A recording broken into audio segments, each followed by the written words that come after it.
Bismillahirrahmanirrahim. Pada video ini saya akan membahas mengenai garam yang berasal dari asam dan basa yang lemah. Nah, sifatnya bagaimana sih garam yang berasal dari asam dan basa lemah ini? Ya kita lihat penjelasannya di sini. Jadi, garam yang berasal dari asam lemah dan basa lemah, kalau asam lemah dan basa lemah, sifatnya itu bagaimana? Sifatnya itu nanti akan tergantung pada nilai Ka dan Kb-nya. Jadi, kalau nilai Ka-nya lebih besar daripada nilai Kb, maka nanti sifatnya itu menjadi bersifat asam. Kalau misalnya si Kb-nya lebih besar daripada Ka, maka si garam ini akan bersifat basa. Jadi sifat si garam ini tergantung nilai Ka atau Kb-nya. Nah, garam yang tersusun dari asam dan basa yang lemah, contohnya ini HF asam lemah bereaksi dengan NH4OH berupa basa lemah akan membentuk garam NH4F. Nah, garam ini akan terurai dalam air membentuk ion-ionnya yaitu ion NH4+ dan F-. Nah, NH4+ ini merupakan spesies yang bersifat kuat karena dia plus berarti sifatnya asam. Dia spesies yang bersifat kuat karena merupakan konjugat dari NH4OH yang bersifat basa lemah. Sedangkan F- ini merupakan spesies juga yang bersifat kuat karena dia konjugat dari HF yang bersifat lemah. F- itu basa konjugat dari HF. Nah, lalu bagaimana si NH4+ dengan F- ini kalau misalnya bertemu dengan air? Berbeda dengan garam asam dan garam basa. Kalau garam asam dan garam basa itu hanya bisa menghidrolisis air sebagian, maka garam yang berasal dari asam lemah dan basa lemah ini bisa menghidrolisis air secara sempurna. Artinya apa? Jadi kalau misalnya NH4+, jadi ada air, H2O, dia akan terurai jadi H+ dan OH-. Nah, kalau misalnya airnya ketemu sama NH4+, maka dia akan mengikat spesies OH- pada air, membentuk NH4OH dan H+.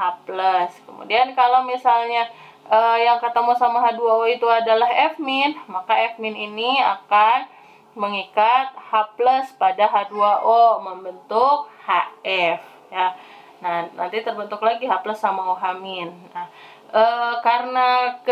karena si garam ini berasal dari asam dan basa yang lemah, maka tadi sifatnya itu tergantung pada nilai Ka dan Kb-nya. Nah, kalau kita mau tahu bagaimana cara menentukan pH dari garam yang yang sifatnya tergantung Ka atau Kb yang tersusun dari asam dan basa yang lemah kita bisa hitung pH-nya itu dicari dengan rumus yang sama pH itu min log konsentrasi H+.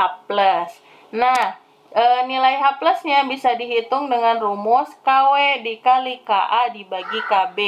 Jadi kalau kita mau nyari H+, rumusnya akar dari Kw kali Ka kali Kb. Kalau kita mau nyari OH-, rumusnya akar dibalik aja Kw dikali Kb per Ka. Seperti itu. Jadi bisa nih nyarinya H+ atau OH- bebas. Nah, KH itu diambil dari rumus apa? Mencari KH-nya. Kalau tadi garam asam, Kw dibagi Kb. Kalau dia garam basa, Kw dikali Ka.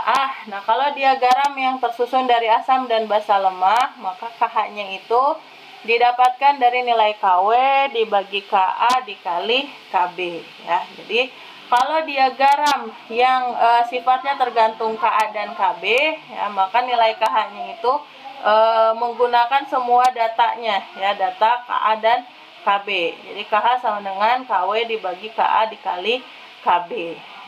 Sama mau kita ngitung H+-nya dulu atau mau ngitung OH-nya dulu, rumus KH-nya tuh ini. Tapi kalau mau nyari H+, rumusnya ini, nyari OH- rumusnya ini. Kalau kalian nanti ngitungnya konsentrasi OH-, berarti nggak bisa langsung ngitung pH, harus ngitung dulu pOH. Rumusnya min log konsentrasi OH-. Nah, udah dapat pOH, bisa ngitung pH pakai rumus yang itu, yang di bawah 14 dikurangi pOH. Dari pH itu 14 dikurangi pOH. Atau kalau kalian mau ngitung langsung H plusnya, ya udah bisa dihitung pH-nya langsung ya. H plusnya udah ada, tinggal dicari deh pH-nya. Main law konsentrasi H plus ya. Nah, cara mudah dalam memahami konsep perhitungan pH pada garam, intinya kalau dia garamnya asam, garam asam berarti yang diketahui itu biasanya nilai Kb. Jadi kalau di soal diketahui adanya nilai Kb, berarti dia garamnya garam asam. Ya, Ka nggak ada adanya Kb, berarti garamnya garam asam. Kebalikannya ya. Kalau dia garam basa, ya, berarti di soal itu nanti yang diketahui adalah Ka. Ya. Kenapa kalau garam asam yang diketahui Kb, garam basa yang diketahui Ka?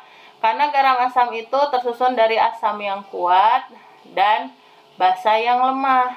Nah, yang punya nilai tetapan ionisasi itu kan yang lemah ya, karena dia garamnya garam asam, berarti yang punya nilai tetapan ionisasi itu atau tetapan kesetimbangan adalah Kb ya, si basa lemah. Kalau garam basa sebaliknya, dia dari asam lemah dan basa kuat, berarti yang kita punya adalah data nilai Ka ya gitu. Nah, kalau misalnya di soal Ka-nya ada, Kb-nya ada, berarti si garam ini sifatnya tergantung pada Ka dan Kb, tersusun dari asam dan basa yang lemah. Nyari H plusnya dengan rumus ini ya. Relatif lebih mudah ya kalau dia garamnya itu sifatnya tergantung Ka dengan Kb. Oke, baik. Demikian penjelasan saya mengenai garam yang berasal dari asam lemah dan basa lemah, atau garam yang sifatnya tergantung dengan Ka dan Kb. Semoga bisa difahami. Terima kasih. Assalamualaikum warahmatullahi wabarakatuh.